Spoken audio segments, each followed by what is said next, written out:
Ready? Aim! There's too many! Anyone see my mammoth? Stubby!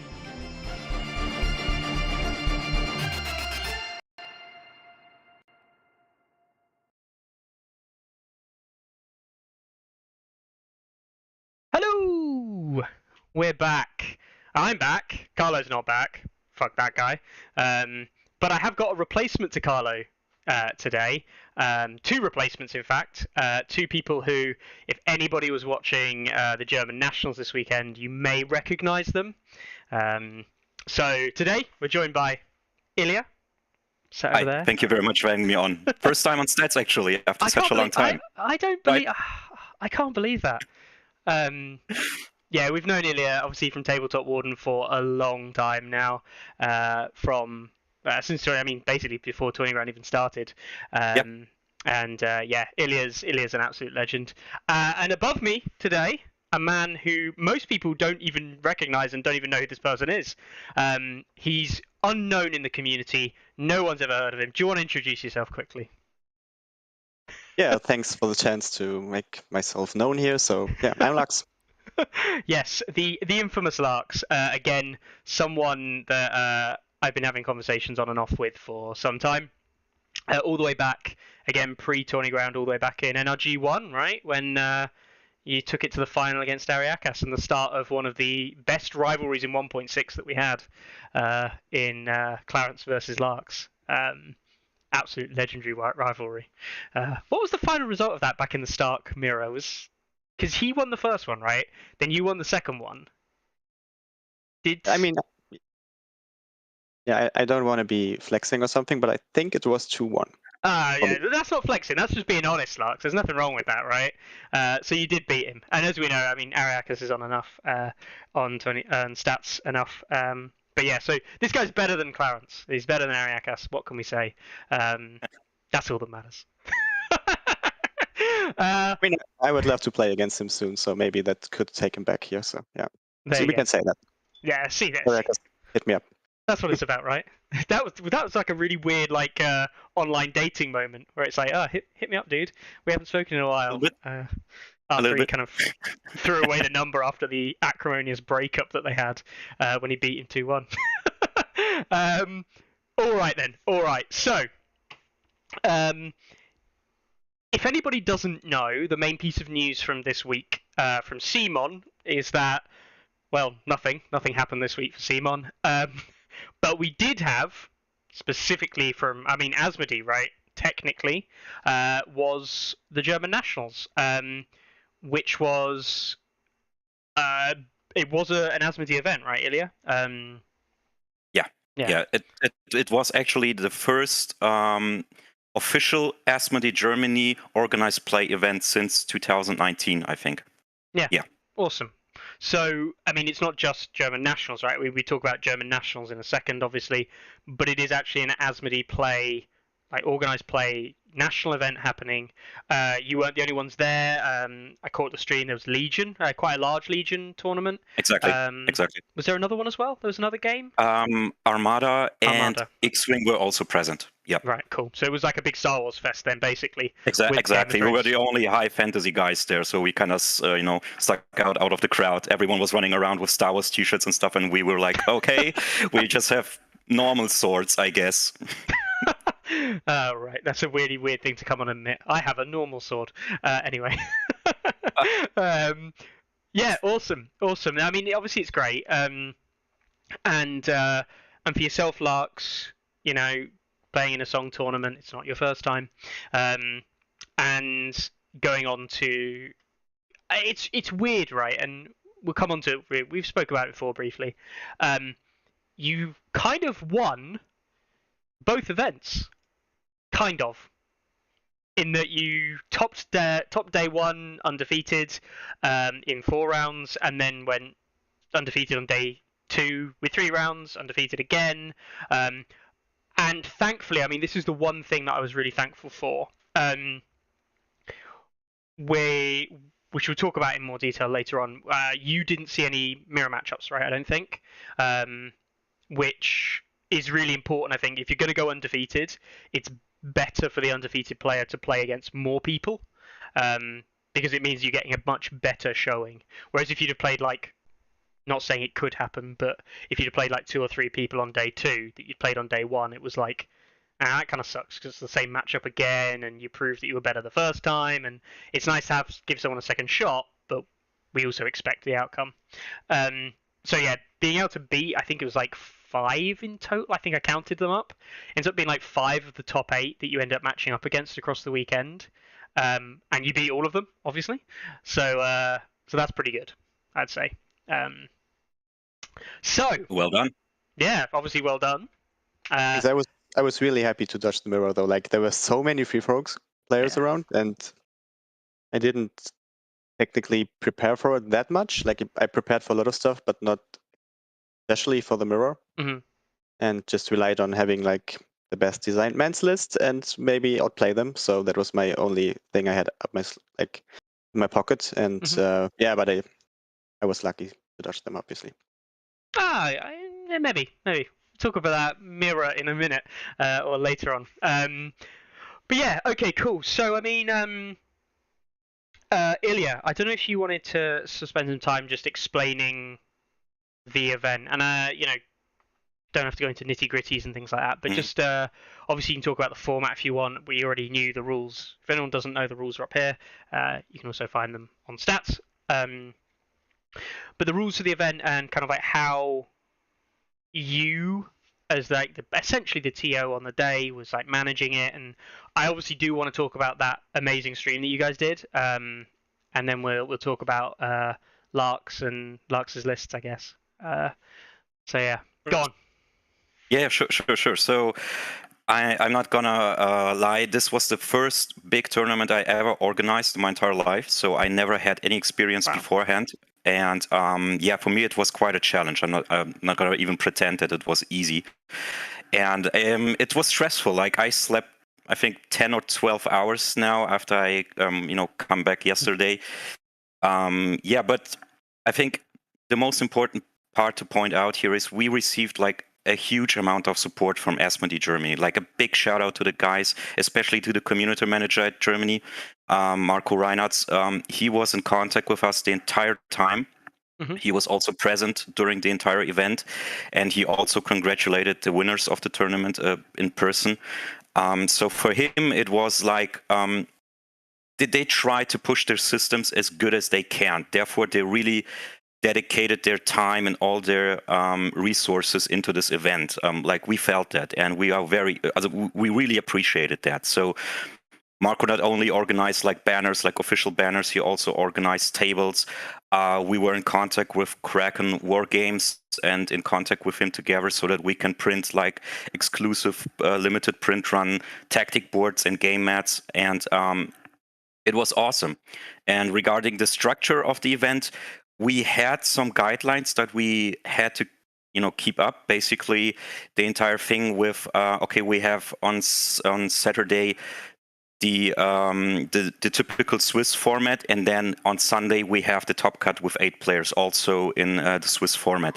This was something that was given out to us. We were supposed to basically play it out this way because all the other systems that were present during this event also played a top cut. So for example, Legion had I think 16 players top cut, something like that, with elimination. And Armada had 8 and X-Wing also 8. So therefore we had to go for 8 as well. But we didn't choose the elimination format because we think that's not very representative for a game. It's, I think elimination is shit. Like, let's not gonna pretend.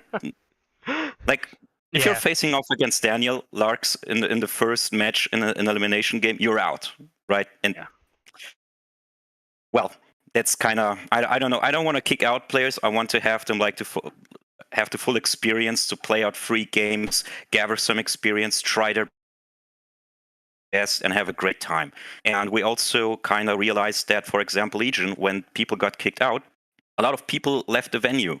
Like there's nothing for me to watch right now, and therefore I just can go home at this point.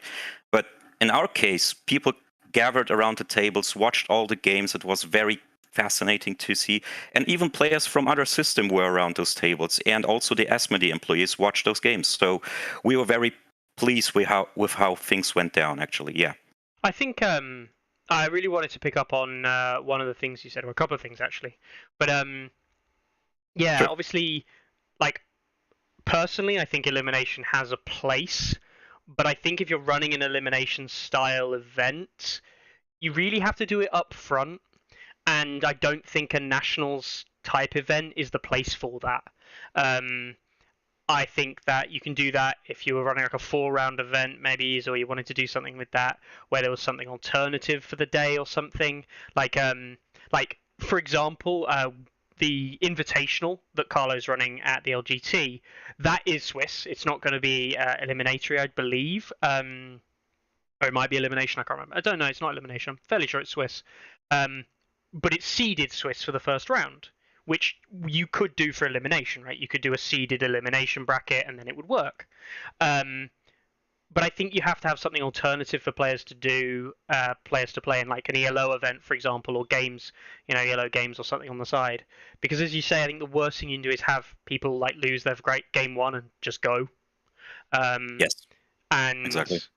it's one of the unfortunate, you were put in the position where you had to have this top cut, not your choice, that's just what you were given. And so you opt for the Swiss over that elimination. So at least the players that you do get back are all enticed to stay. And as it turns out, right, we were talking about it earlier, you had probably about half or slightly more than half of people from day one come back, right? You had the 8 players playing in the event, but then what was it, about like 13, 14 extra players around, just kind of like chilling, playing other games and stuff like that, which is perfect. But yeah, elimination. Yeah, invitational is not elimination. But yeah. That is correct. So we were very happy about the fact that people returned on Sunday, didn't just leave. We had a couple of players who actually they needed to get back home because they were like, okay, I have things to do, and we totally understand that thing. But most of the players returned on Sunday and still watched the games played out. And we also had a small side event going where 8 players, for example, still attended. It was basically a game mode we created just for this event, and it was designed for 4 players, like a team-based game, and then half throughout the game, those teams broke up, so we had a free-for-all then going on. They had a blast. They had a really great time. I was, very happy about that. We'll talk about that later on, Ilya, probably, because obviously we spoke about it before the event, played in like a demo version of the game. Exactly. I do want to talk about that in a bit more kind of detail from a non-tournament angle, of course. But yeah, no, awesome. The last thing I was going to pick up on is you said, we had these like custom game boards and like game tactics boards and things like that. I mean, if anyone hasn't seen these are sick. I mean, oh yes. Ilya, you're biased. Larks, you got to use this in the game. What did you think? Like from a player's perspective, they were really, really cool, really useful. Everything you need to have, like, even for these weird secret missions stuff, so which I'm not a fan of, but yeah, that was good. We accounted for that as well, right? Yeah. And I gotta say, like from an aesthetic standpoint, like I think it was designed by Yannick, right? Yes, exactly. Yeah, so, basically, he took that part over. Yeah. Yeah, always like great work, and I was very tempted to just roll one up and get it into my bag, but me too, actually. Yeah. I won't tell anybody about the secret pictures you took then, Daniel, because I saw that third bag that you left the hotel with. Oh wow! Okay, that's interesting. Yeah, no, I mean, I was talking with yourself, Ilya. They are brilliant.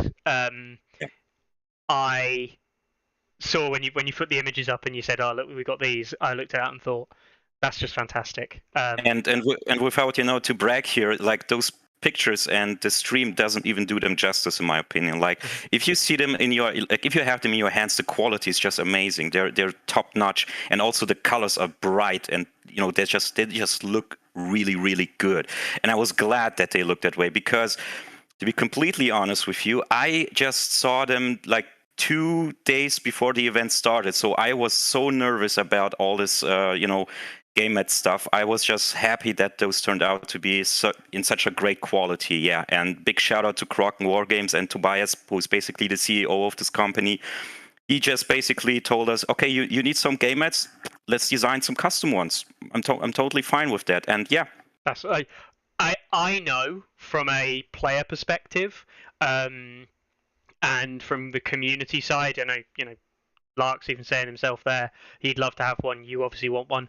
I know for a fact that if these went to retail, even if it was just you'd have had 16 mats from the weekend. yes, exactly. Even if it was just like, here we've got 16 mats for sale, first come first serve, I'm 99% sure they would all get bought up in literally seconds.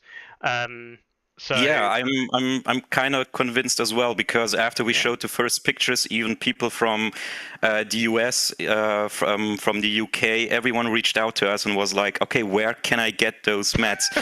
And I was like, guys, this was a limited print run, but we were really trying to get those into retail. I have to contact Kraken War Games to buy us here, because at this point we are kind of something like friends, and I think we can figure something out. Yeah. I mean, you've literally got 2 people in chat right now saying they want one. So, like, Yes. if nothing else, they'll sell what? Probably about 40 or 50 at this rate. If this, I think so. Yeah.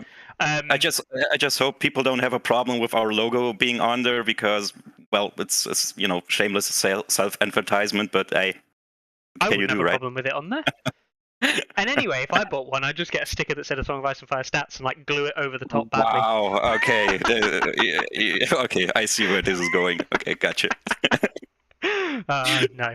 Like, if I may add something, because Yeah, go the custom game mats as well felt like very cool, where you had this grayed out zones for the objectives, where you had the 10-inch line and stuff. So it was really like kind of a TTS feeling in a way, that you could set up the game real quick. That was also very handy. Yeah, we try to simulate that as much as possible, actually. So Kraken had also designed those tactic boards for us. So those 4x4 game mats were also designed by Kraken. They basically integrated a deployment zone, 10 inches, and also the objective markers. Like, you can see them like slightly on the game mat, so you can put down those tokens on top of them, and basically you're ready to go and play. I think the only issue was that the objective markers in the corners were slightly off, like by half an inch, but we informed the players beforehand about that. Yeah. Right. I mean, that really is neither here nor there in the grand scheme of things. Yeah. I mean, I saw the deployment line because I remember watching it in Lark's final game. I saw the deployment line and was like, huh. They got lines written on them. It's like that chalk or something. I didn't know. They do. Like, it was one of those times where I kind of registered it and then did not actually think about it any further. I just went, oh, it's just a line. But yeah, like, I didn't realize that the mats were custom as well. Larks, thanks for pointing that out. That is amazing. Like, that is honestly amazing. Yeah, I mean, that's great. That is great. I had a moment there where you said you're trying to simulate the TTS feel as much as you can, and I just had a kind of like moment of like, what the fuck was going on? Because TTS was like developed by Sebastian Bartender to try and make it as much like real life gaming, and then you've taken TTS and now you're simulating TTS. Yeah, it's kind of weird, right? Yeah. Real life has weird. become a simulation of a computer game. At this point, yeah. I mean, Carlo is we actually don't know if Carlo actually exists, so maybe he's an AI. So yeah. You have never met him physically, it's true. So. Exactly. I only seen some pictures, but hey, who knows? Yeah. And he just randomly appeared in the US, right? For all we know, they just downloaded his intelligence into a robot. Right. Anyway, should we go on to talk about the event itself now, Larks? Your kind of like perspective of the event. You were playing in it, so not an organizer. None of that stress, none of that worry, none of that having to do awesome things. God, you really did nothing, didn't you, Larks? You just went along and played games. God, how was it? Yeah, no, like I first of all got to thank for the really great event organizing. That was such a nice professional event, like, and yeah, even if it would have been badly organized, would have been great, I guess, because all the great people that came there and the community, after a long time where no real big physical events were possible. And yeah, it was just so great to meet all these guys from the German scene. We had these so awesome Netherlands, guys from the Netherlands there. Big shout out to them. Yeah, amazing people, like really. amazing players, amazing guys. Such a party. And yeah, but then it came on top that the event was brilliantly organized and Thank you. like yeah, from a player's perspective, there was nothing I could wish for. Mhm. And Awesome. if Glad to hear that. really like I've never been, to be honest, like on TTS I played of course like big tournaments, but I've never been to a 32 player event. Like, and I see that it's a lot of effort to organize this well. And yeah, we had the stream. I could meet bartender and like give my shout out to him. So that was just awesome. Yeah. Just to interrupt you, big shout out to Bartender here. So yeah, he designed the mod, but he also made the stream happen. So without him, we wouldn't have live coverage of this event. So big shout out to Sebastian here. Yeah. He's an absolute legend of the scene at the moment. Yeah, he is. He's just amazing. I was like, hey, buddy, we need the stream setup. Can you manage it? He said to me, I never done stuff like that ever before, but he got it figured out. So, and he's already improving. Like he's preparing for the next event. Can we borrow him for London? Hey, perhaps if you can, make the flight happen, I'm sure he will be there. Oh, I'm so tempted. Anyway, yes. Do continue, Lux. Sure. Like from me a player perspective, like analyzing the field and stuff, it was in a way a pretty standard tournament, one should say, or like the guys and or the armies that were brought, the factions that were brought, that was like pretty expected in a way. Like if you're following the meta, if you're following stats, like I think what it showcased like two things, like stats work and the game works. Yeah. Right? Like the game works because there were people bringing neutrals, and yeah, I was so happy to meet LM in person. And yeah, he made it to the third spot, man. Like what the hell? And that's a great sign for that player skill matters. So that's what I think is indicating the game works. And we still saw like every faction we had. We had one Greyjoy, but that there may be other reasons for that. And still, like you could see the top stuff performing well. You could see the top factions, but you had obviously unexpected things that I think could be attributed to player skill. And that was like. That's why I was very happy with the event overall, like how it felt and stuff. Mm-hmm. Yeah. I think one of the big things, obviously, one of the big things we picked out, which is a positive thing, but I'll move on to a slight negative that we did notice, which is a bit of a shame. Nothing to do with players or anything like that. But we saw the Free Folk specifically, and Night's Watch. There weren't that many Night's Watch players, and what was interesting was the Night's Watch didn't do overall that well.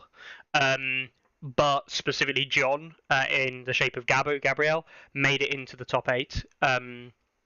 Then outside of that, there were kind of like the odd kind of off, what we might call off meta. I know that Naklab, I was talking to him before, and I know that you trained with him a lot, Larks. I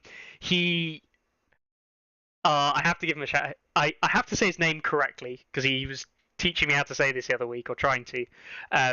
Nachtalb, is that I think is that's very good. Yeah. Well cool. Done. There you go. So do take this shit in.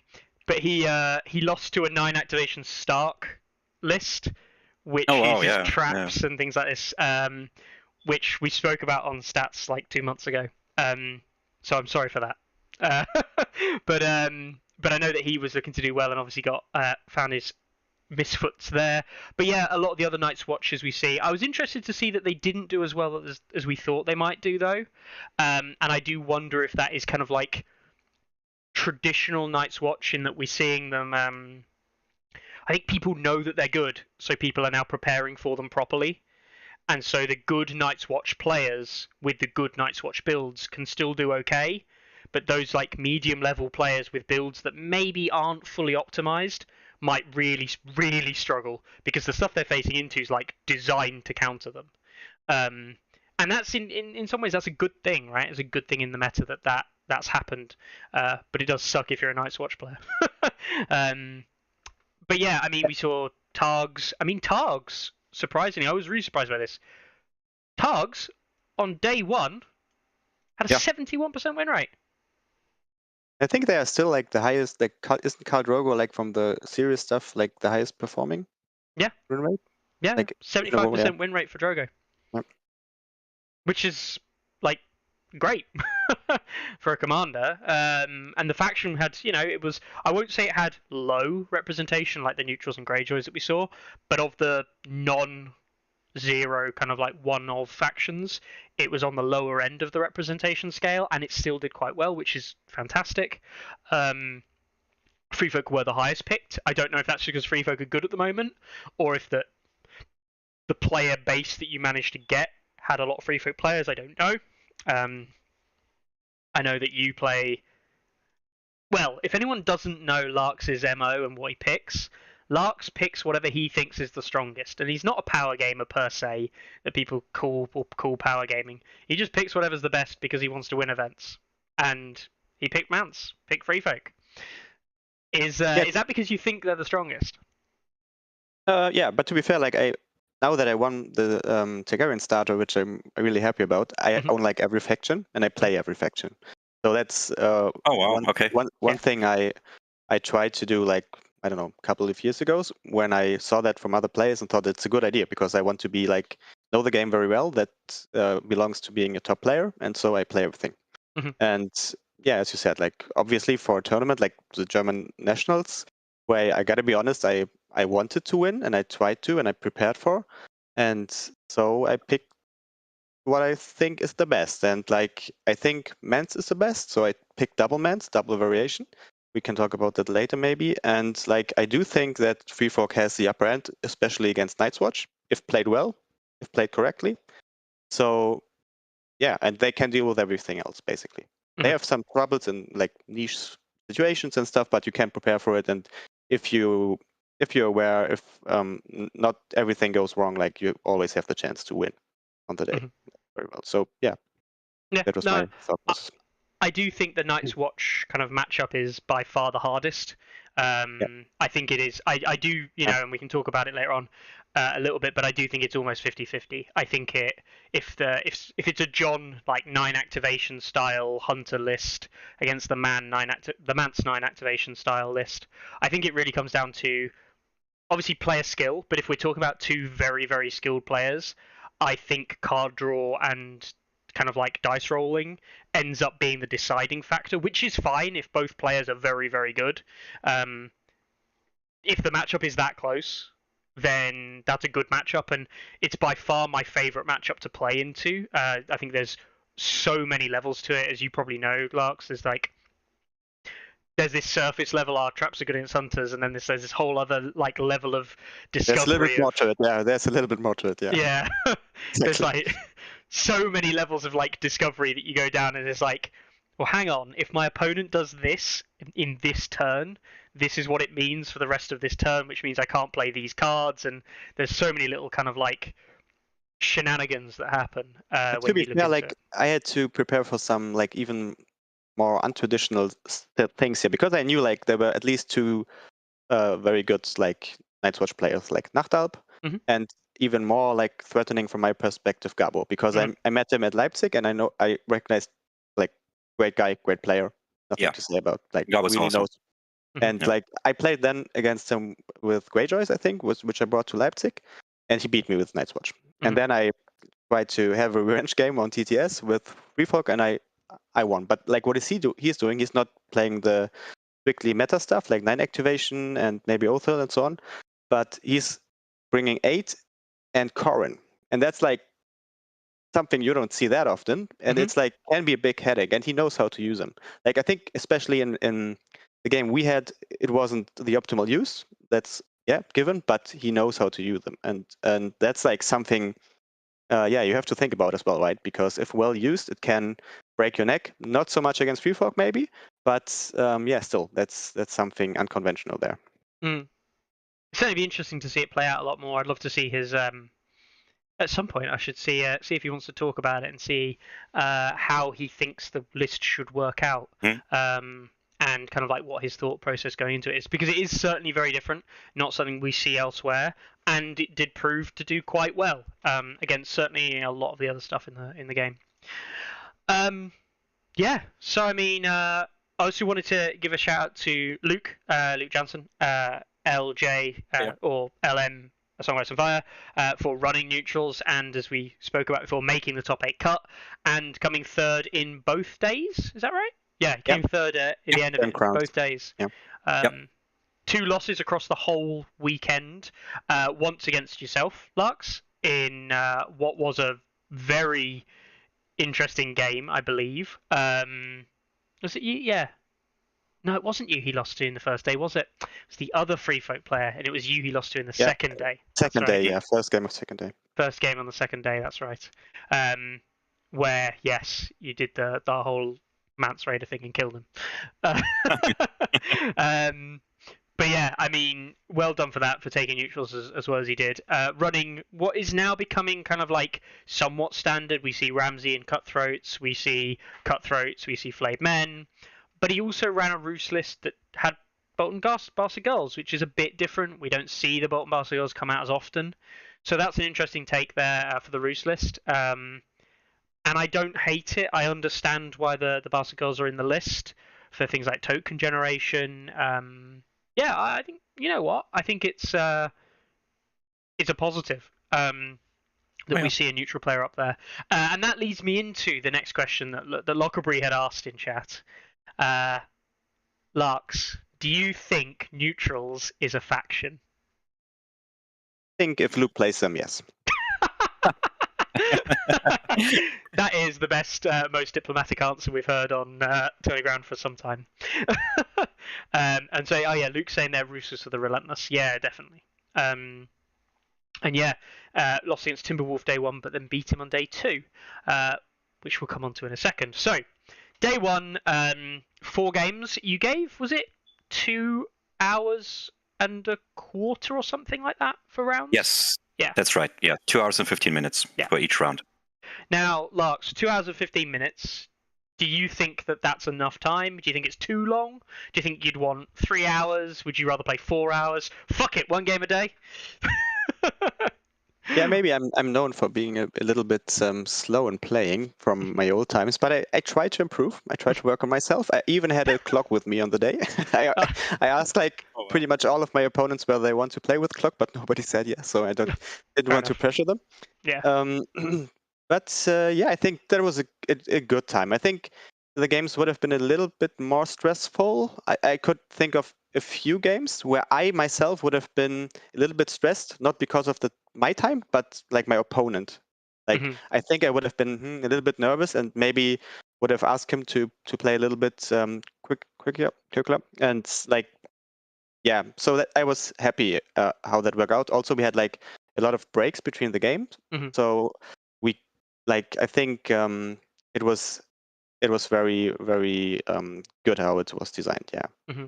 It certainly felt like, from a viewer perspective, that you started very early. Like for me, it felt very early. Like I get up late on a Saturday morning usually, and it felt like you'd already started round 1 like a long time before I'd got up, and then it felt like you kept playing until way later than I expected.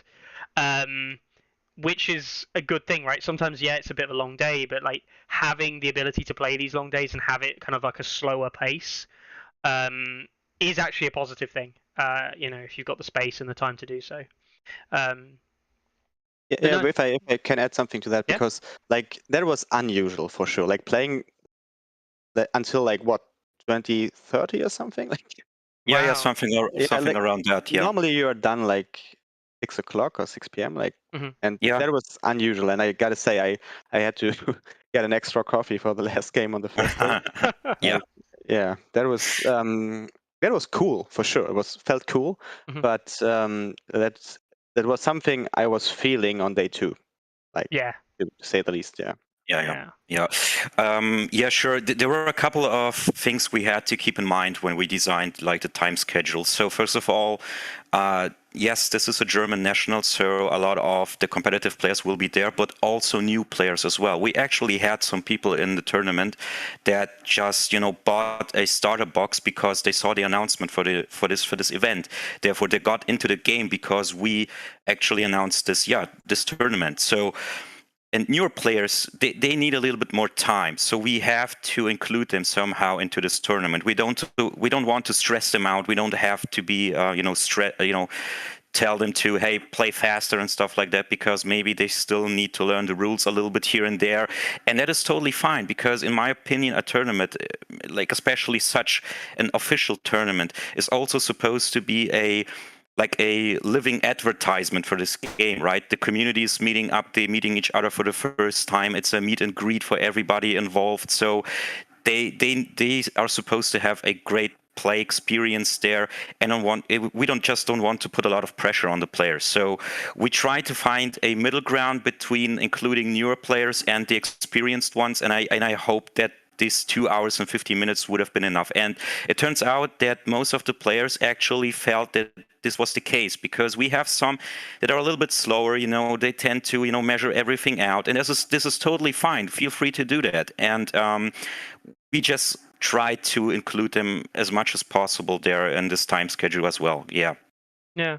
No, it's really good. I mean, you're touching on a point that time and time again that we've spoke about when it comes to the LGT and other events that we try to run, but anything that's specifically at these form of gaming events is that these gaming events are an advertisement for the game, ultimately, first and foremost, and as a result, it being a celebration of the game is better than being a tournament.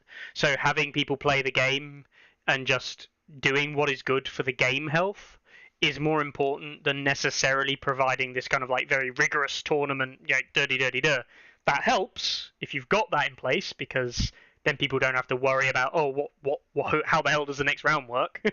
But yeah, ultimately it comes down to having this very kind of like, we are showing the game off in trying to show off its best light with some of the best players in our area, with the best people that we can find, and we want it to be enjoyable. We want there to be community, and we want, like you were saying before, actually, Ilya, you want people from other game systems to be coming over and saying, exactly. This looks awesome.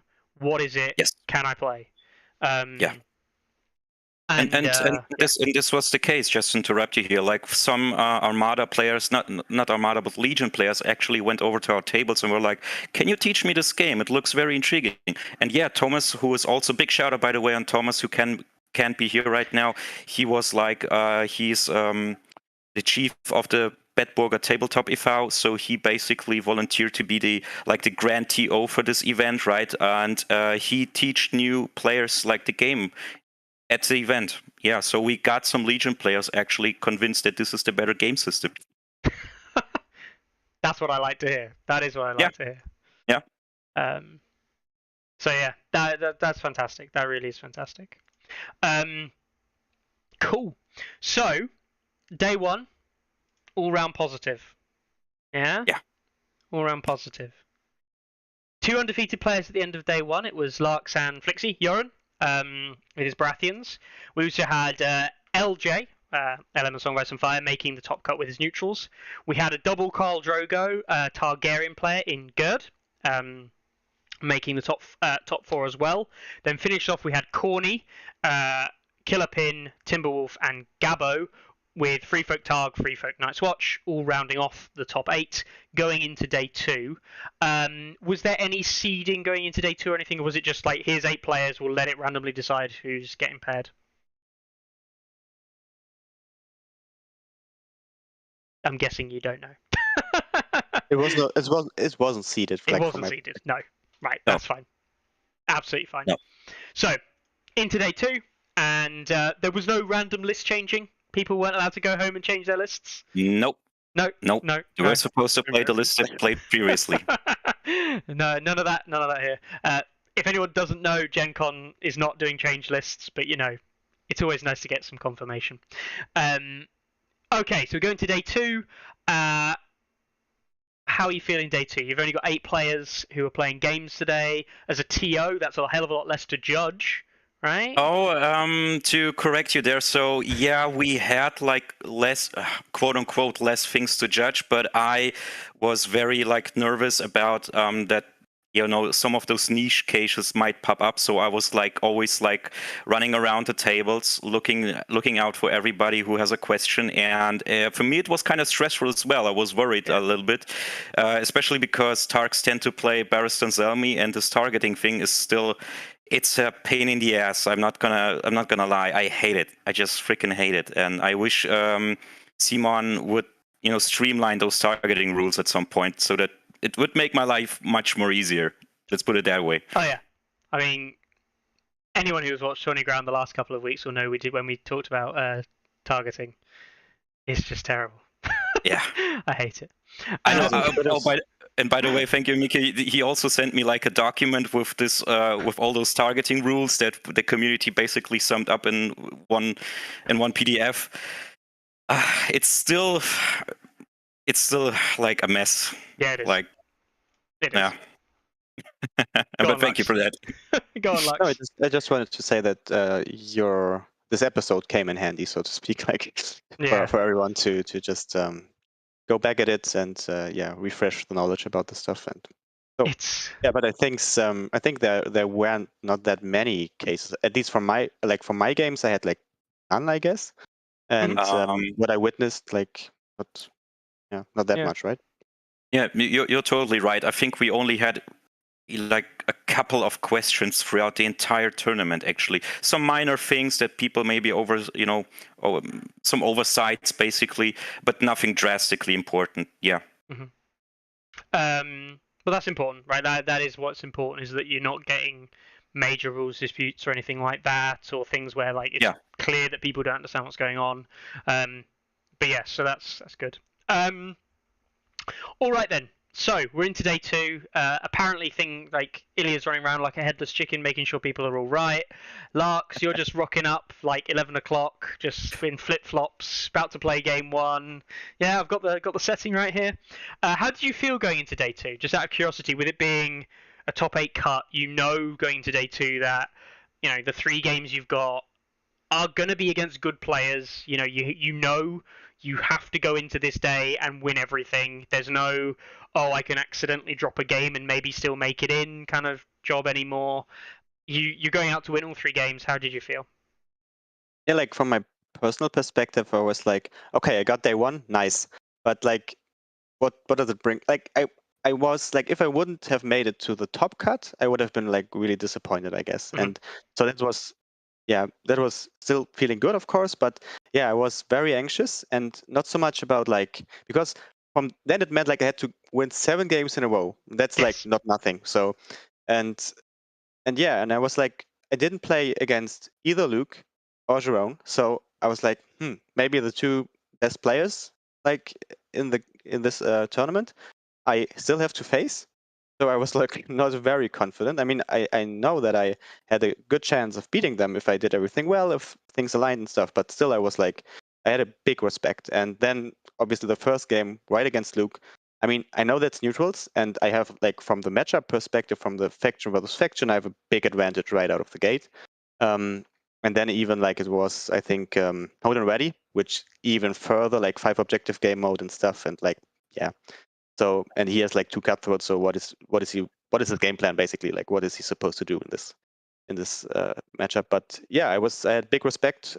Not so much like from the list perspective, which I analyzed in the evening a little bit. So I was like, I think I can beat this stuff, except for the Mel Casino maybe, but because that's a casino. And but I was scared of the players.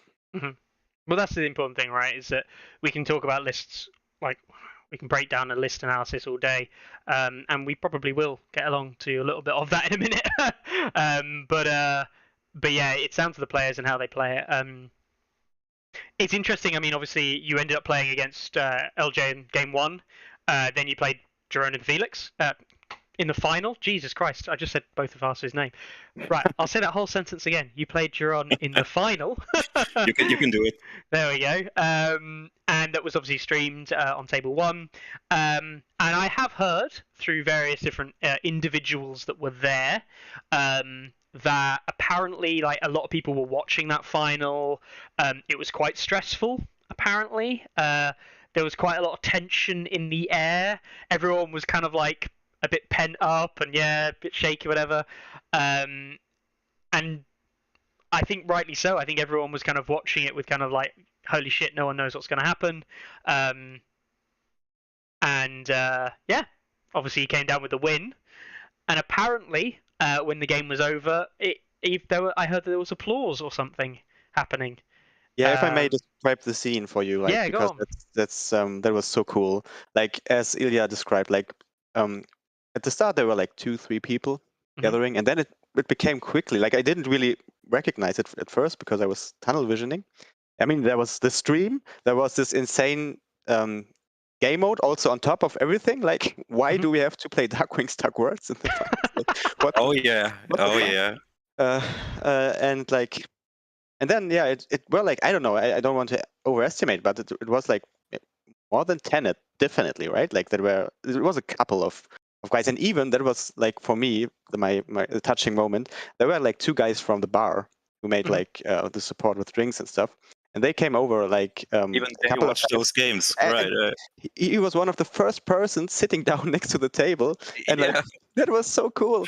Like, is and awesome. he followed along, and he referred to the faction because he didn't know the game and stuff, but like, he somehow got attached, and that had a very unique feeling to it. And as you said, like, the moment when Flixie and I agreed that this is over and we shook hands, like, everything was like, the tension was going off, not so much for me in this moment, but because I was still like, I don't know, and but everyone else made me realize that this is over now. And since it got so fucking damn close, because several reasons, that was just awesome.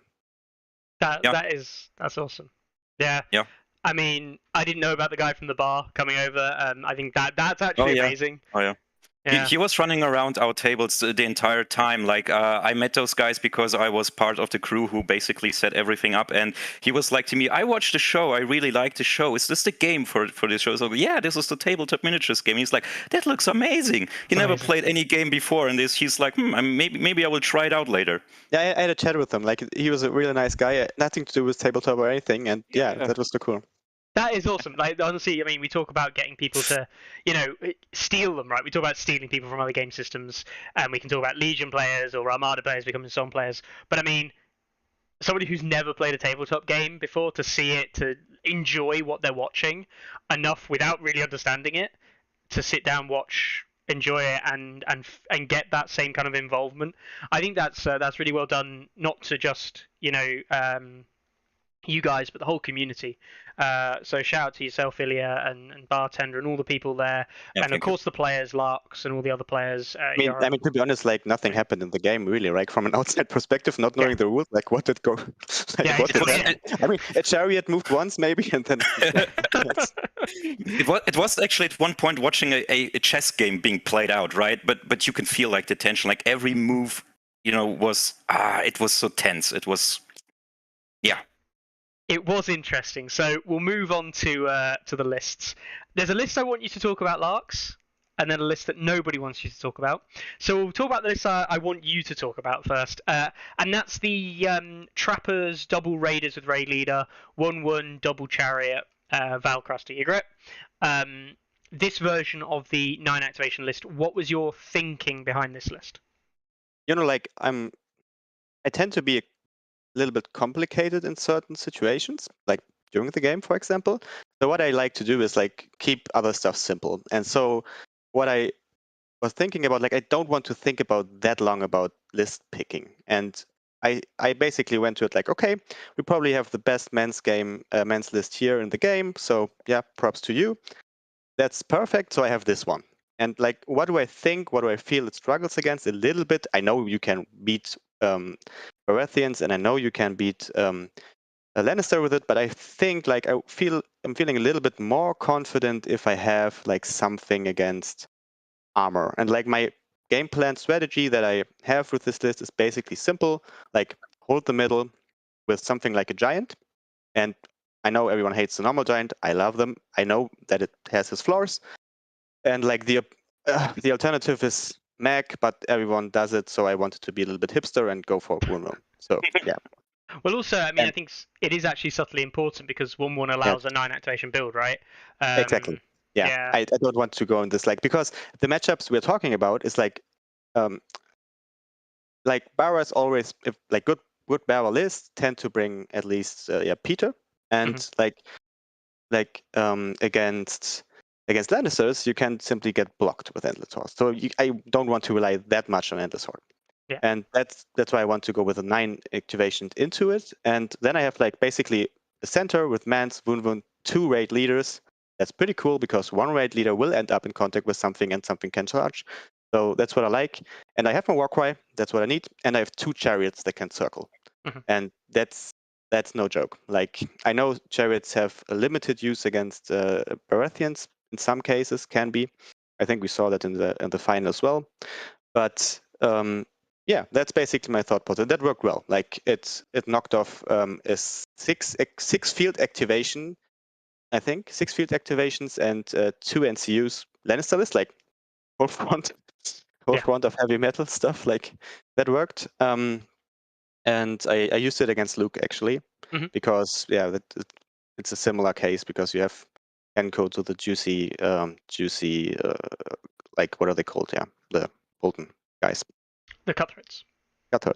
Yeah, and stuff. So that worked pretty well, and he is still, if he doesn't fish for the even if he has a precision card, it's still a decent chance I survive the charge with Wun.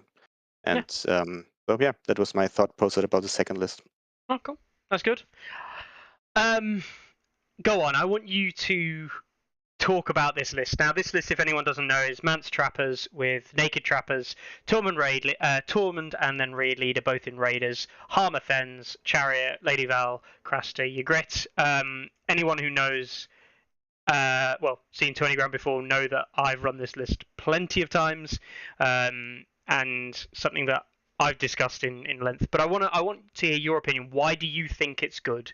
What do you think it works against? What do you think its weaknesses are? How do you use it? Because I think we actually have very different opinions of it, which is interesting. Basically, tell Mickey why he's such a genius. No. Inventing this list. I'm interested because the way you know what I'm like. I'm opinionated, right? I'm a bit of an opinionated twat, and I watched that last game, and I had to do other things. I couldn't watch the full game, like, full on. But I got about half an hour in and was like, Larks is playing this all wrong, and just left. And then I came back. I was listening to it while I was taking the dog out for a walk, and I came back and I looked at the game again and went, yep, he's still doing it all wrong. He felt like someone else is driving his car, and he's like, man, no, you're not supposed to drive it this way, buddy. that moment. But yeah, no, I'm interested, Larks. I'm interested to see what you think works with it, why you picked it. Obviously, you think it's good, but why? Yeah, before I go to the list, like I think I would love to actually, if you watch it closely, and then we have a chat about it. Like, what would you have done different and stuff? That would really interest me because, like, I know that right from the beginning there was also always that the stuff that you and Carlos said, like, he's too cautious and he's like not playing it the game right and so on. And that's like, I really take this seriously and think like, are they correct? Are they right? And I tried to be a little bit more, more offensive and stuff a couple of times. So I think I adapted and I can play both ways nowadays. I hope. Well, and I still do like have my style obviously, and try to apply it when I think it's suited. So I would really love to analyze the game with you closely one time. Honestly, definitely do that. For anyone who's interested, the reason I would say that Larks is different play style. Larks, for anyone who doesn't know, plays quite cautiously, as he says. And there's this very specific game he played against a Baratheon player. Going back, this is Masters. It was in the Masters, and we saw him had an opportunity. This is 1.6 Starks against Baratheons. It's a bit of a strange matchup because the Starks are massively favoured, but like the Baratheons can do these certain curveball things that just fuck the Stark player completely. And there was this moment where, was it Outriders, I think, had a really good opportunity to come in on the flank of some Rose Knights, I think it was at the time, with the hope to then kind of retreat out and get behind his lines, and then he didn't do it. And I was like, why wouldn't he do that? Yes, it's risky. He might not kill them. It's risky, whatever. And then he did exactly the same move 2 rounds later, but in the front, not the flank. And I was like, why? Why wait all that time? And it ended up working, and he won the game.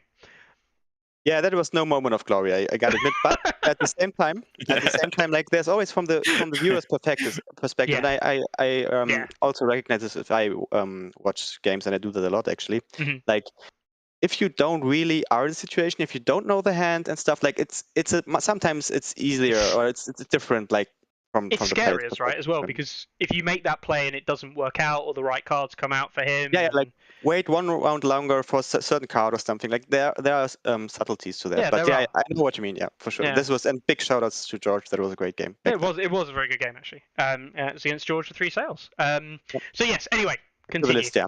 Okay. Like what do I like about this? Like the obvious stuff. 2 traps. Nice. So I have 1 list with 2 traps, 1 list with 1 traps, and you definitely need 1. Like don't go out there without 1. And like when I first saw that, I gotta admit I wasn't different to like anyone else, like who probably thought like, yeah, I mean, why Hammer and Thens? Like why Hammer? I know that you are very fond of Hammer, like even back to the other versions of the game, but still, it took me a while, like seeing it on paper.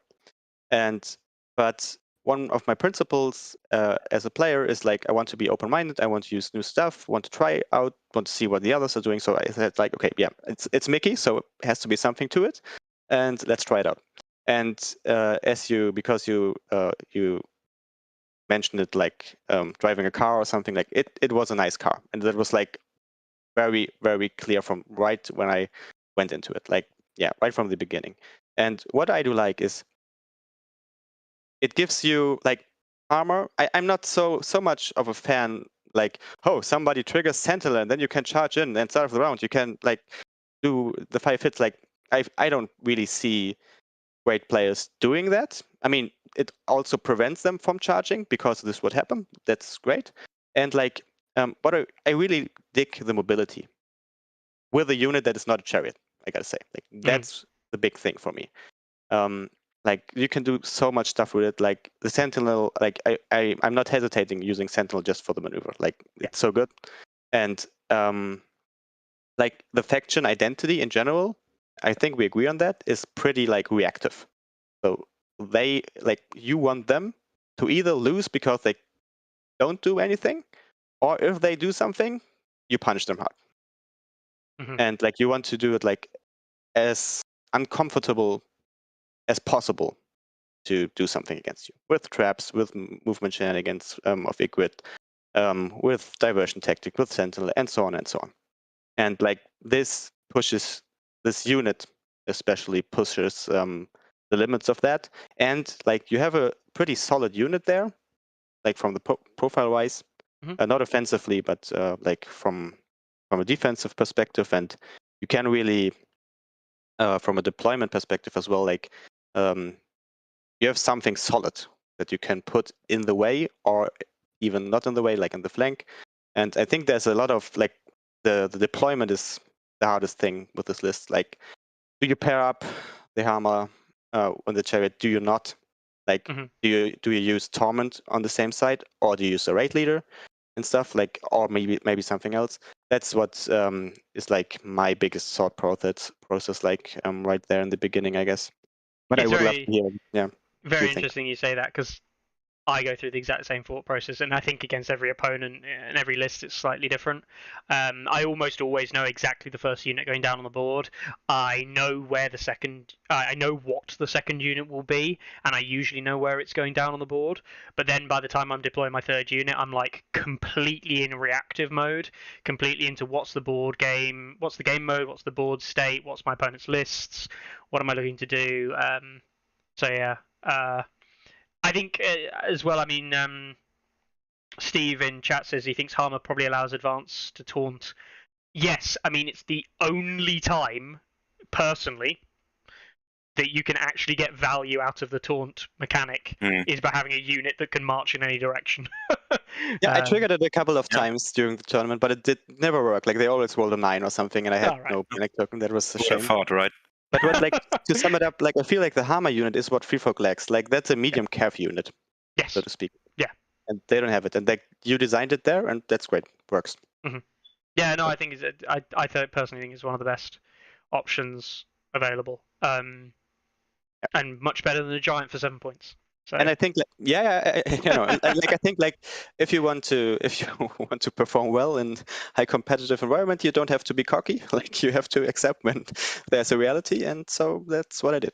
No, it's interesting. It's interesting that, and we'll talk about it obviously together at some point when we watch games and stuff.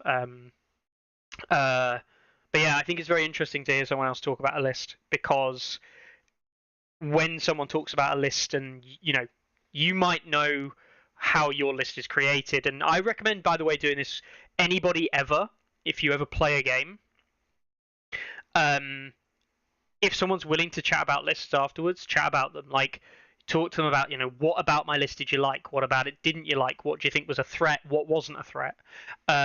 Do all of this style. And if you've got someone using a very similar list to yours, talk about the subtle difference, what you think that brings, what it doesn't bring, kind of like what you lose from it.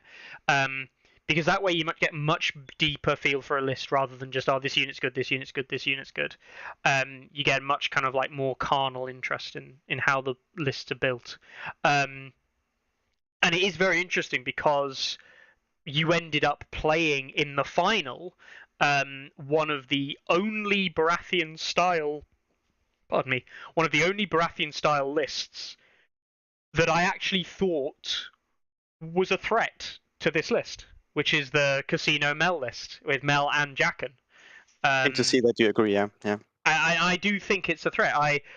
The Theorycraft version that I suggested to Belisarius, Kurt from the US, is Queen's Men with Stannis, exactly same setup, Mel, Jaqen. I run Baelish over Axel, but I think Axel works fine as well. Like, Axel's absolutely fine to have in the list. And then I have the Lightbringers, and then I just have, fuck it, 2 more units of Lightbringers. Sod the Faithful, just run more Lightbringers. And just, who gives a shit at that point? Because you can't come within 12 or even 14 inches of the units. Suddenly life gets very scary. He ran the 2 Faithful, which might be a better list that's more rounded for the overall game, rather than just the Free Folk matchup. And of course, that's the problem in an event where you don't know if you're going to be facing one list weekend or if you're going to be facing every faction under the sun. So yeah, it is interesting to see that list kind of did very well, and Yoren, who's a good player.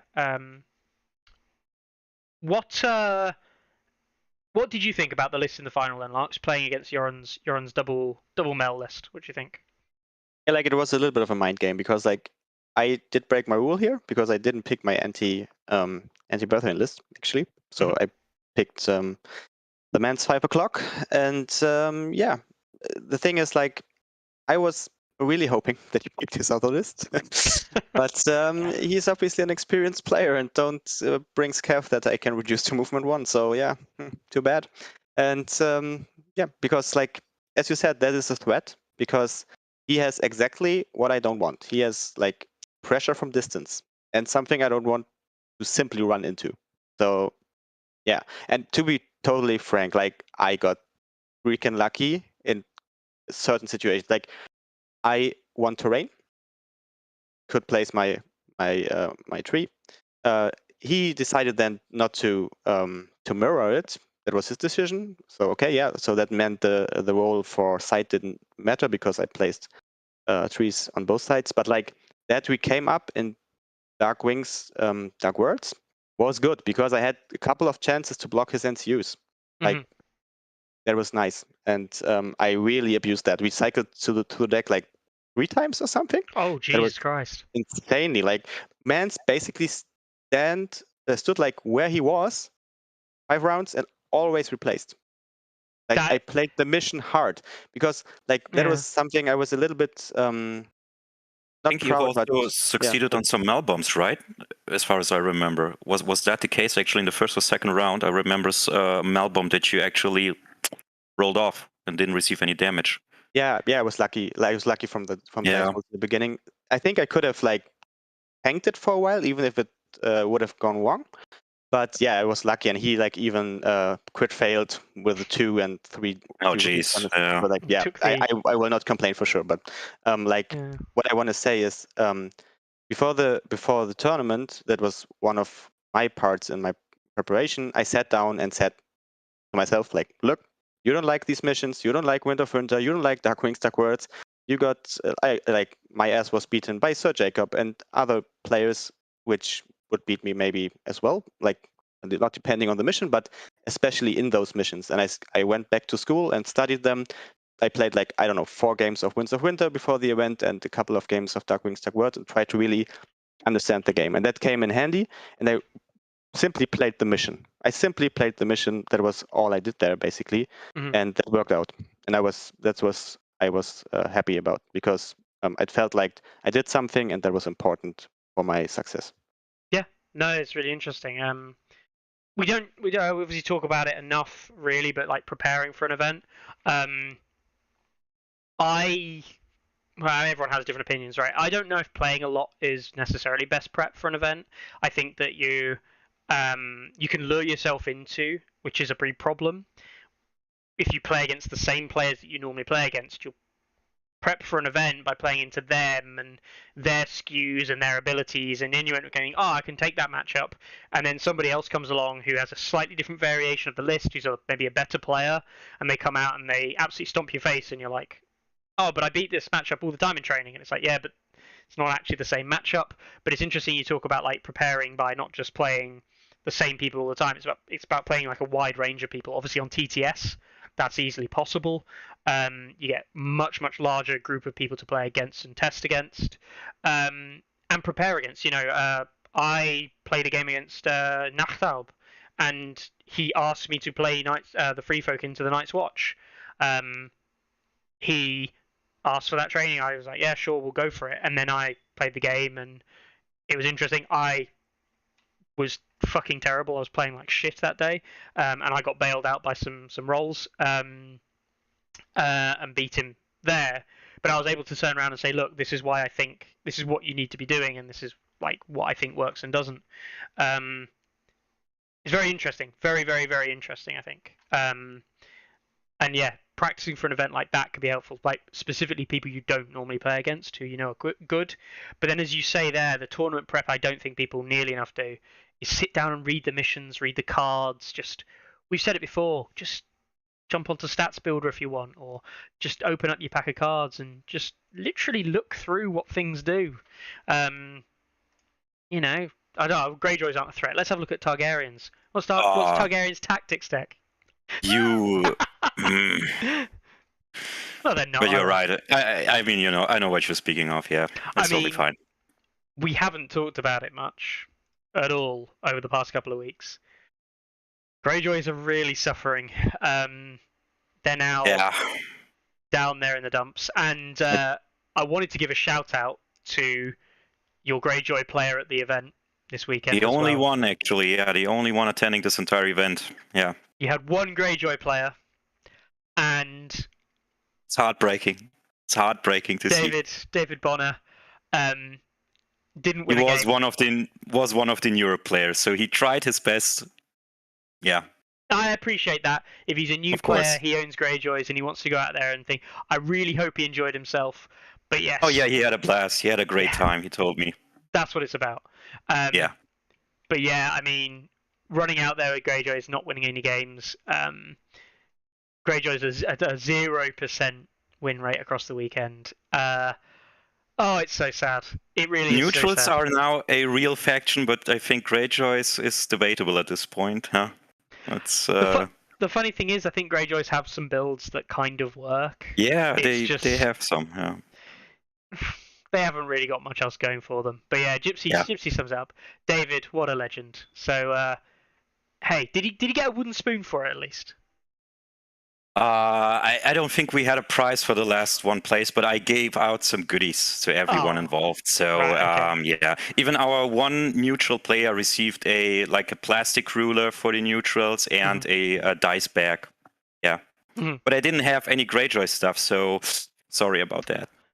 Oh, how can you not have any Greyjoy stuff, Ilya? That doesn't make any sense. I'm still looking for a plastic ruler myself. Like, those aren't even released at this point, so my hands are tied, guys. Sorry. I tried my best, but Jesus. He plays. maybe next time, surely. He plays the game and it's like, oh, I dabble a bit in this, I dabble a bit of that. Greyjoys come out and he's like, oh my god, Greyjoys are out, yes! Yeah. And then he proceeds to not prepare any Greyjoy prizes. What a dick. You got me there. I think, yeah. Actually, I know what he's done. He's prepared the prizes and he's gone, oh, these are quite awesome prizes for Greyjoy I players. keep them for myself. Yeah. Right. Yeah, maybe. Right, interesting. We had some questions. And Larks, you're a pretty good player, so I'll direct these at you. Alright, are you ready? You don't look ready. You look ready. Okay, cool. He said, question. So, most of the good players in their local community, Chelmsford Bunker, it's in the UK, have moved to running triple heavy cavalry. What do you think is the best way to beat those kinds of lists? Like in general? Yeah, in general. Just in general. Not necessarily for an individual faction, but yeah. Like, I mean, this means like they have 7 activations maximum, right? Probably. Yeah. So, I mean, I play a lot of against NSB who runs like triple heavy cav quotation marks Tarks. Mhm. I think that's one of the more challenging Tark lists that you can face as free folk. But yeah, like if we assume it's normal 5-inch movement cav, like everything that works against that stuff, like right, get them bogged down, use terrain properly so that you use your positioning so that you don't allow like double charges, do something that they don't one-shot you, like the basic stuff, I guess. I wouldn't be very scared about 3 cav, to be honest. Like 2 cav maybe with something like Tywin or so, but triple cav means they lack on other departments very, very heavily. It's classic out activation answer is you have more activations than them. Just wait till the end of the round, position so they can't be dangerous. Rinse, repeat. Yeah, like Yeah. set up for counter charges and Yeah, I mean it's very unlikely. Of course, very few things in the game at the moment are one-shotting. The mythical Great John Umber Tully Cavalier one-shot has not really come to fruition. In the way that we thought it did. So yeah. Right. Yes. Another question which I missed earlier from Chris. I think he's just trying to bother me by answering the same question multiple times because he wants attention. But no. He says, "Does Larks think any factions are hurt by a top 8 cut?" So thinking like larger events where your secondaries might become more important. And unfortunately, that did actually play a role in this event. We saw Rossi and the Pianist miss out on the top 8 cut because of their secondaries being, not even secondaries, tertiaries, unit destroyed points being lower. Secondary points were also lower as well. So they wouldn't have made the top cut there. Do you think that affects any factions any more than others? like yeah.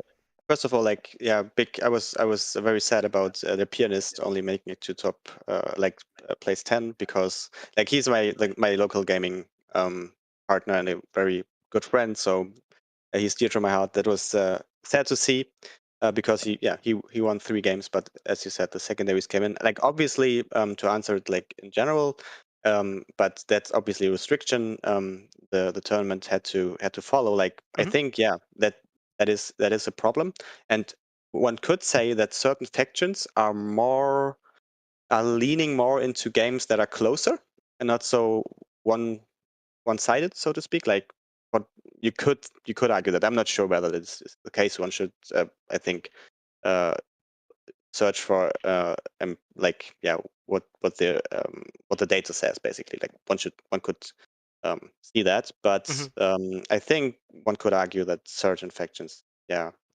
hurt by this because if you have like a couple of narrow wins or something, like you are hurt by this, I guess. Okay. I think like Targaryens are not hurt by it, for example. Like right. They like it. Free folk also, yes.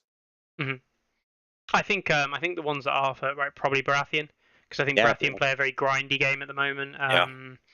And probably Greyjoys as well. I think Lannisters maybe a bit, Starks maybe a bit as well. Basically, the lower down you are, because you're grinding wins out rather than necessarily getting crushings. Yeah, one could argue that it amplifies the structure or the ranking that is already there. Yeah. So that's not a good thing. And there's nothing we can do about that. Ultimately, that's Swiss and the way that these things work. I would never blame anybody for that. Jesus, that would be not the right thing to do. But yeah, it is. It's one of those unfortunate things when you have a system that works like that. Somebody has to lose out somewhere. Yeah, that's unfortunately the case. Yeah. Yeah, and it's you're never going to be in a position where everybody is 100% happy with any form of tournament system. Somebody's going to lose out somewhere. There has to be a cut. If that cut was like 8-9 and it just so happens that everyone was like above it was on 2 wins or 3 wins, or more, and everyone below it was on like 2 wins, it would be like, that's a nicer cut. But that guy who like got a draw and ended up on the lost side of the draw and ends up on that 9th versus opponent who got the 8th. Feels bad. It's still a feels bad moment. It's still exactly the same cut that gets made, and as long as everyone knows of these things in advance, I don't think it's a problem. And you guys did communicate this. You had the rules very, very well laid out. So it wasn't like anyone lost out by unluckiness or bad like TO on the day or anything like that. It was just down to they played a good opponent, and hey, the good opponent managed to beat them or managed to eke out a better loss than they would have liked. So yeah. Yes. Interestingly, Philippe Bertrand from France says hello. So there you go. Hi. Thanks to France. Stephen Newhouse Jr. says, "What is the biggest weakness of the Mance list?" What do you think, Lux? Even if I know it, I shouldn't tell it on stream, right? Correct answer. Ding ding ding ding ding ding. What do you ding, think, ding. We should keep that a secret, right? Yeah, we should. We should 100% keep that a secret. I actually do think I do personally think that the John style 9 activation lists are about 50-50. I think it really does count to a lot of other factors, assuming player skills roughly equal. I think that any list outside of that is the Mel Jacken. Yeah, like I see like certain Tark builds can snowball you. Like you cannot. Like the games against NSB sometimes become like very scary, very scary. Where to the point where I think like if he had this overrun right now, I'm not feeling very confident. Yeah, and exactly. Yeah, so that are basically the things. Drogo, I really hate when Carlo was running his 8 activations, running Drogo and Flayed Men and the Veterans Ajora. If you don't have the right card setup and the right positioning that you can kind of manufacture, Drogo can just kind of go to town on you. You can't really stop him. He just bashes away at things and gets them killed. I wouldn't say it's a counter, but it's a matchup that you really have to understand to win it on both sides. And generally speaking, the better player wins out, I think. But yeah. Do you think Targs are more likely to be able to table? Was there another question? I think so. And what? Yeah, like. Than most other things. I'm guessing they're playing the average? For it. Yeah. And the average? Yeah, sure. Yeah. Played, of course. Yeah. So yeah. Paul Spurgeon, I think in answer to your question, Larks, for beating Triple Cavalry, just get good. Oh, wow, okay. That's the best advice I've ever heard, yeah. That's not what I wanted to say. Sorry, but I think like it's not something specific. Get good scrub. Yeah, like No, he says it. He's got a little smiley after it. It's all in good faith. Yeah. And then Lee Teddy saying the UKGT next year will almost certainly be a top cut. Mikhail saying there might be 256 players. God, it would be amazing if we can double to 256. That would be fantastic. Luke says just get an average of 26 kill points per game. Yes. I mean, if you look like if you play against Free Frog 5 times in the event, that's possible, right? Yes, it is. It is, especially if he's beating them. And Gypsy saying range units. Yeah, range units are something we've seen kind of drop out the meta a lot, and I do think that they are good against free folk. Yeah, but Mickey, like, don't underestimate. That's one big advantage of your list that I forgot to highlight. Like, Sentinel works on range attacks. This is why it's in the list, right? This is exactly why it's the only thing that free folk, except traps now. We'll go on to that, like, ridiculousness. But Sentinel's the literally only response that you have as a free folk player to a range attack. Otherwise, you're sitting there with, like, Starks.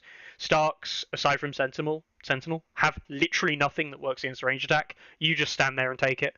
Greyjoys just stand and take it. A lot of other factions out there just stand and take it. Lannisters can at least go, aha, I have Lannister supremacy, so shooting me is risky.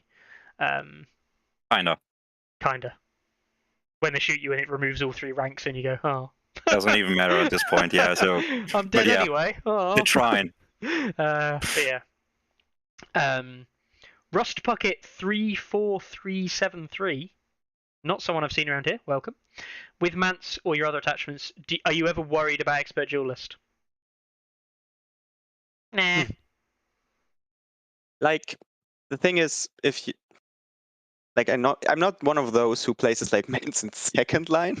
I really think that's a level of cowardness that I can understand that, but like, no, that's Mance goes like in the front line. Yeah. So, and then there comes a moment where he like pivots and blocks. Like, he can basically, if you set it up, like basically go like this, and you block both sides, still maintain your bubble and stuff, and then he sits there and traps and counter strategies and maybe shoots. He's just there doing things. So yeah, but I got him killed once in the event. I gotta admit, he was eaten up by a dragon. So I feel like that's very apropos, just being eaten by a dragon. Serves him right. Yeah, exactly. I think so. Yeah, that was a nice moment in one game, and it was down to was a mistake I made. So yeah, basically I'm not that worried because I always think like if the Tug player wants to go for the 3+, please. Like I like in the game against Tugs where I ended up so that he could charge Mance with Drogo. Like there was obviously something going wrong, and he did it and he would have won. And like I always would say, go for the wound. You like it's better for your mental health. Do it. Like you know what you have. Don't try it out. Maybe against Watch Captain stuff, but I would argue at this point where you can charge Mance is not even this important anymore. No. You go for the 3+. No, it's better to just kill his unit and then be done with it. Yeah, it's interesting. Terra says, will they ever figure out how to balance free folk? Yes. I actually think that balancing free folk isn't that hard. And if you look at free folk overall, free folk they're not bad, but they're not great outside of what you see in the traditional style lists that you're seeing at the moment. Obviously, Insignificant is something I've spoke about before. Insignificant needs to disappear. Not because I mean, Larks, you probably similar kind of feel for it. I don't think Insignificant's that important in the lists that we're running.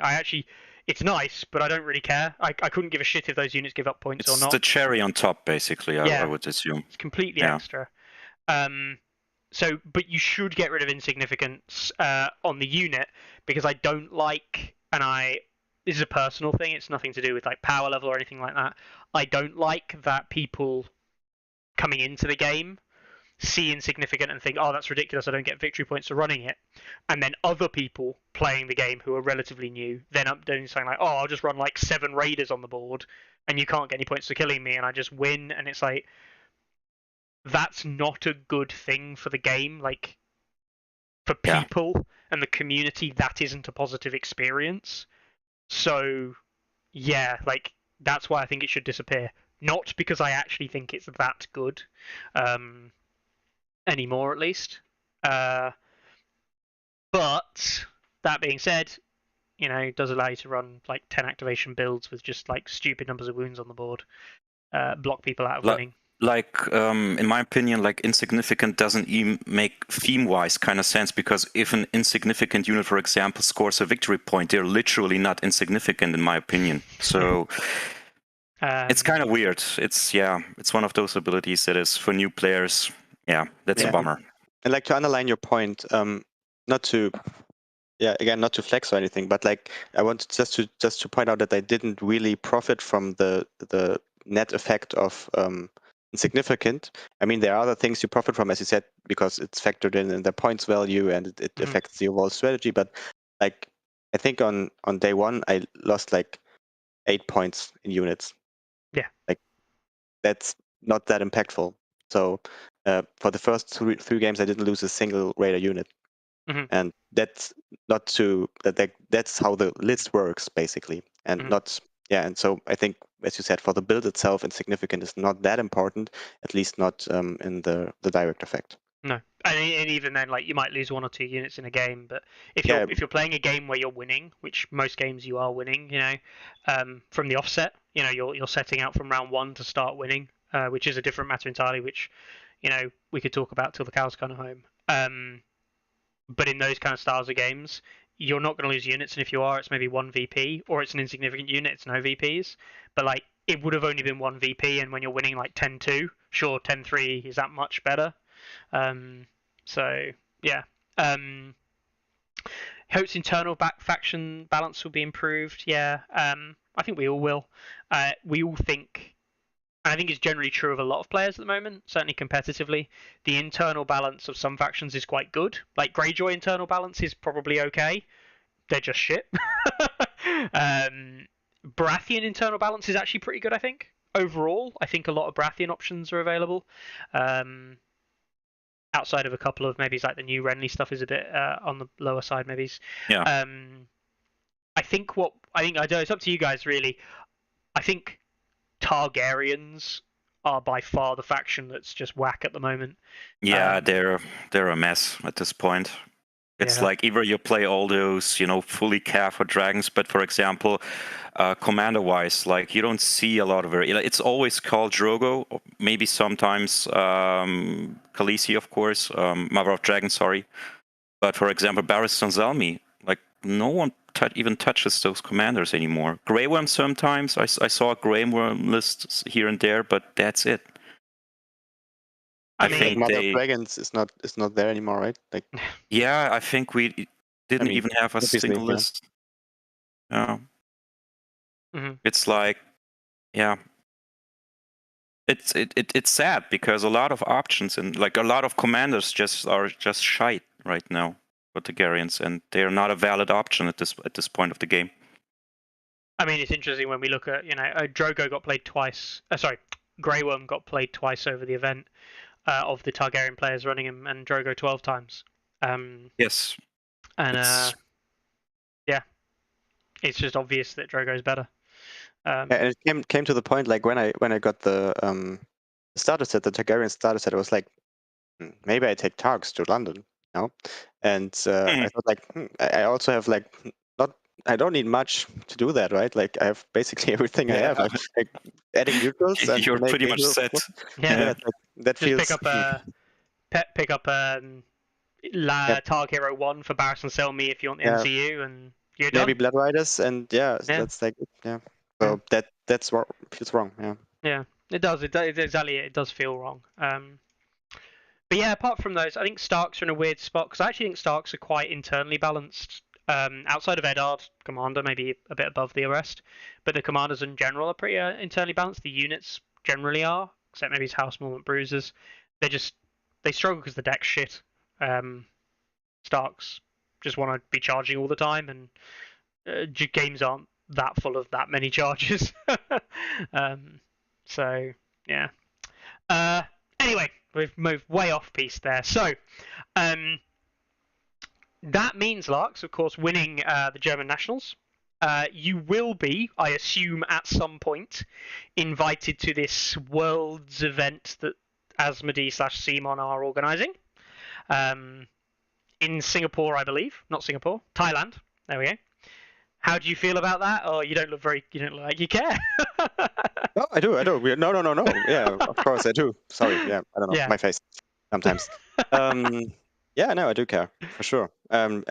Because for one point, I think Jasper already got the spot, right? Yes, yeah. So, and he's like, when I saw him for a couple of times on your streams, like I was very clear that I want to meet this person one time and play against him, because he's like such a great guy, and I really want to come over to Italy, and maybe now I have the chance to meet him there, and that would be huge. And like, I think everyone who will be there will be a great player that I already wanted to meet anyway. So I'm really happy, and I've never been to this region of the world as well. So yeah, great. I'm really happy, to be honest. Yeah. That's awesome. That's really awesome. Yeah, I mean, I'm stoked for it. I really hope that the production side, I really hope that the advertising, production, communication of that whole event goes really well. You know, I'd love to see, even if it was exactly the same as the German Nationals event in terms of coverage, I'd be happy with that. You know, absolutely, that would be great.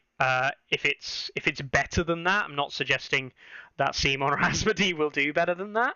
But if it's better than that, that would be phenomenal. But if they can do kind of like the coverage that you guys did for Worlds, I think that would be spot on. And I think the community as a whole, like internationally, would really benefit from that. So yeah, but since like when you follow you closely, I mean, I know all the issues that one could have with this kind of tournament, and yeah, there are open questions, right? Like to how should this work, even like if with the kind of amount of players and stuff. Like I'm not sure yet, and there are doubts for sure. But if it works off and when it will happen, like yeah, I'm very happy, and like from my own perspective, I'm also kind of relaxed now.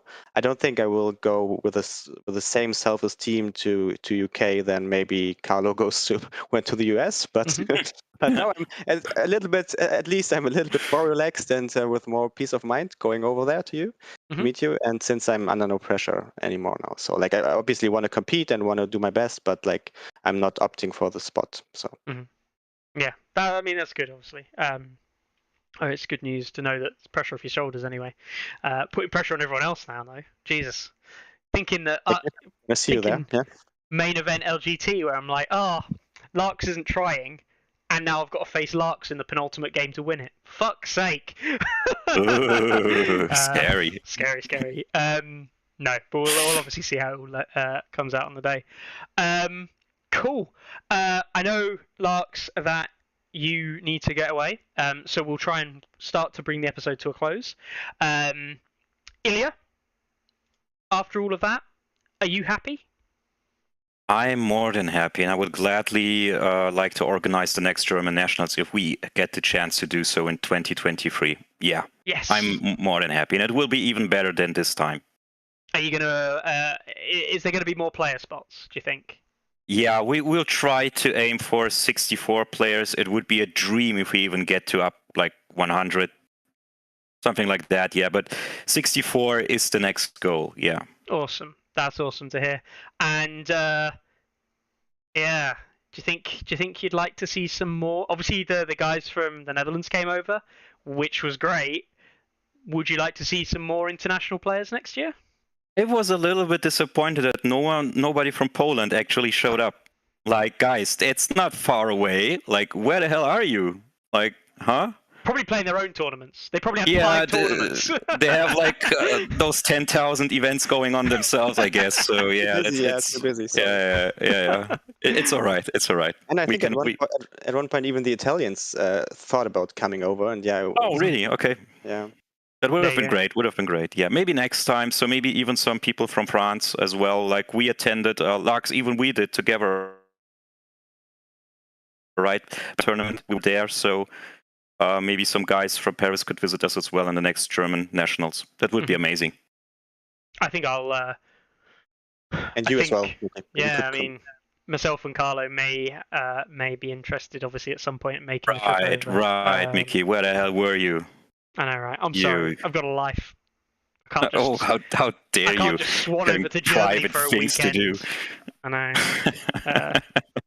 No, it's all right. It's totally fine. But yeah, no, it'll be amazing. It would be honestly amazing. Like I can't even attend London GT because I'm busy myself. So there's that, right? We all have our private lives and people have things to manage. So we totally understand that. That's okay. Well, but it's always good to see members of the community coming out. Gabrielle in chat there just joining in. He says agree. Would love to go again next year. Amazing job, Ilya and Tabletop Warden. So there you go from Thank you. another player. Good job. All right then. So we'll dive into the tournaments occurring in the near future, and we will kind of like wind down for the day. But before we do, where would we be on Tourney ground in the modern era if we didn't have some nice models to look at? Oh, jeez. Here we go. Look at these bad boys. What do you think of those? Like we do have to be on on the stream on actual time, right, to see them. You may have to be. Are you watching behind, Lux? Oh. You can watch it in Discord. I'm not even watching. You can watch it in Discord. You'll be able to see them there. Right, you can just stream it over Discord, therefore you can see Mickey's screen. Yeah. But I mean, those look amazing. But how are we supposed to rate them? That it was between 0 and 0, something like that, right? This is like the... No, it's between 0 and 10, Ilya. But you're not allowed to give over a 0. I see. Okay. I see. I am. Obviously, give me your honest thoughts. I mean, I'm not a painter myself. Like, I'm playing. This is one of the things why I enjoy this game so much. I don't have paint stuff up, right? Like, but I always enjoy those very cool-looking models and those people who are putting a lot of effort into their miniatures. Oh wow, this is a big-ass axe there. Yeah. It looks like a front again. I think it's the Grey Wolf. Not Grey Wolf. A Space Wolf? Space Wolf axe. Yeah. Yeah, I recognize that axe. Yeah. Let's move Lux to the other side. He's going on a trip. Oh, there it is. There it is. I didn't saw it the first time. Yeah. I see. But yeah, there we go. So. Vikings that ends Greyjoys. This is a 10. Like, yeah. Wow. Looks really, really good. High praise from the German community. Yeah. Lux, if you saw this on the other side of the field, what would you think? Yeah, solid 0, of course. Like solid 0. Thank you, Lux. we know which person here is from the competitive community, don't we, Lux? Well done, solid 0. This is. You're always so mean to the people out there. Ilya's like, give it to the people, 10s for everybody. Exactly. This is another unit for anyone who's been kind of following these. This is another unit from Lucas Aurelius, Luke Hartman from the US, and it is the last unit that he's been painting up for his Starks in this kind of like blue and red theme that you've probably seen on the Tourney Ground episodes for Gencon. This is his last unit done for Gencon, who he will be attending next weekend, which is happening. Well, this week actually, Thursday through to Saturday. And he's finally finished the list. So there we go. Ooh. Maybe we'll see something different after that. Yeah, great stuff, obviously. Yeah. Looks amazing. Great. Well done. And who finishes painting an army like 3 or 4 days before the event, right? Don't even start painting them. Just play out of the box. Yeah, don't bother starting. Yeah. Didn't you turn up to the event, Larks, and literally unpackaged the Free Folk starter in front of your first opponent? Yeah, I was surprised. That's a myth. Like, sorry, guys. He had all the boxes with him, like everything. I to be honest, I just had an IKEA bag where I threw in all my boxes. Yeah, I saw that. He's like, another Tourney. It should have had the faction pack there, and then as you picked out the cards, gone, I wonder what these do. That would be amazing. Like, oh wow, I can summon another radar unit. That's what Timon always tells you, right? You can get this one, crack it open, and start playing. Like, so yeah. Yeah. Why not? Hey, that's really broken. Yeah, I always tell myself I don't start painting because when I don't start painting, that seems like untouched, and I can probably always sell these manufactions if I want to. Fair enough. And so it is like I wouldn't have bought them, basically. Yeah, well, that's like ultimate win at all cost level, isn't it? I will own all the factions. I'll never paint them, so they're still worth something when I sell them, and then I can sell them and then I can go to a new game and buy cool things there, and then play that game, and no one will ever know. Yeah. Vanishes without a trace. Yeah. It's just literally Larks in the middle of the hall. I've won German nationals. Smoke bomb. Yes, exactly. I was thinking about the same thing. Like, You see a guy that looks awfully like Larks over playing Legion with a moustache. winning Legion as well. Like, nice. Fantastic. Anyway, yes, thanks again to Luke for those. Another solid 0. So, events coming up next week. We have got an event happening in London, Bad Moon Clan Game Night, just for 4-player event, but it's great to see another small community in London. That's happening tomorrow. We've got an event on Saturday happening in Russia, Southern Maneuvers 2. Awesome.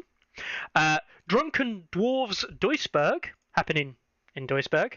Are you going to be Shout out at to that, Drunken Dwarfs. No, that's I know that Gabriel, right? He's part of the Drunken Dwarves group Yes, as well. So Gabble. yeah, beer keeps a man alive. What a great name, love it. Yeah, best one. There's a 1-day event happening in Pontypool. Wow, we're on to next week already. Holy shit, that's not even next week. I'm gonna have to do 2 weeks in a row here. What, 2 events? What's this? Everyone's having a break. Clearly, that's what it is. So this is actually not even next week. This is not this weekend coming. It's next weekend. We've got that. We've got a 1-dayer in Pontypool. We've got an ELO coming event in Scotland. We've got Chelmsford Bunker next weekend. We've got a 51 tournament. The 51st tournament. Poland have run so many tournaments. What the fuck? Yeah. So that's mental. And then another event happening in La Réunion in France, I'm guessing. And then we're on to the week after that. So lots of events happening in the next 2 weeks. The big one that we're all kind of watching out for is Gencon. And the last kind of like piece of news, public service announcement, if you will, is there are rumours and there has been discussion and there is stuff out there kind of already been leaked. It is likely that we are going to see Martells properly revealed, either at Gencon, just before Gencon, just after Gencon. Okay. So in the next week, if not before Tourney Ground next week, in the next week or so, do set your sights on potentially seeing Martells out there in the wild. That may be wrong information, but I have heard that in the grapevine.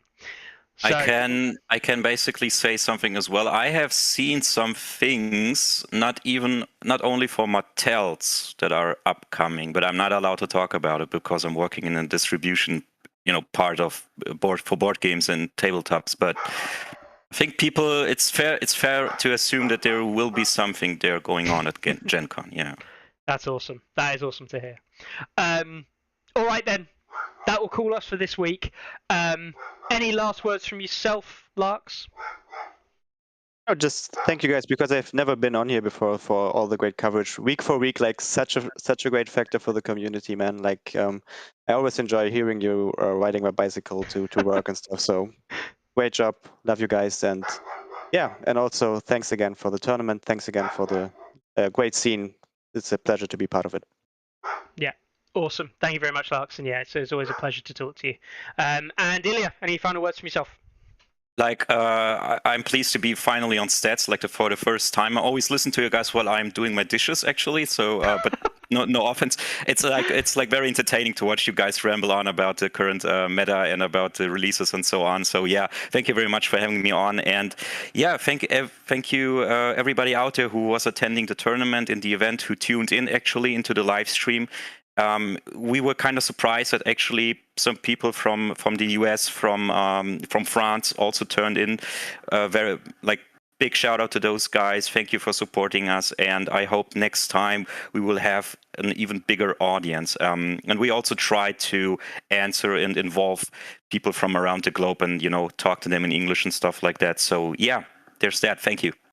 Brilliant. Well, thank you very much, guys. It's been a pleasure talking to you both, of course, and a pleasure talking to everyone in chat as well. And we will be back next week, where we'll probably have a rundown of what happened at Gen Con, which hopefully everything's going to go well there, get all the information. It may appear on stats in the coming weeks. We're going to see, with Carlo being over there, he's going to see if he can organise that. So do follow it along there. But until then, guys, enjoy your week, and I will leave you with this glorious, glorious face. Let's make him real big. There we go. Make your screenshots now before he disappears. See you next week, guys. Enjoy your Bye. week. Bye. Bye, everyone. Ready? Aim! There's too many. Anyone see my mammoth? Stubby!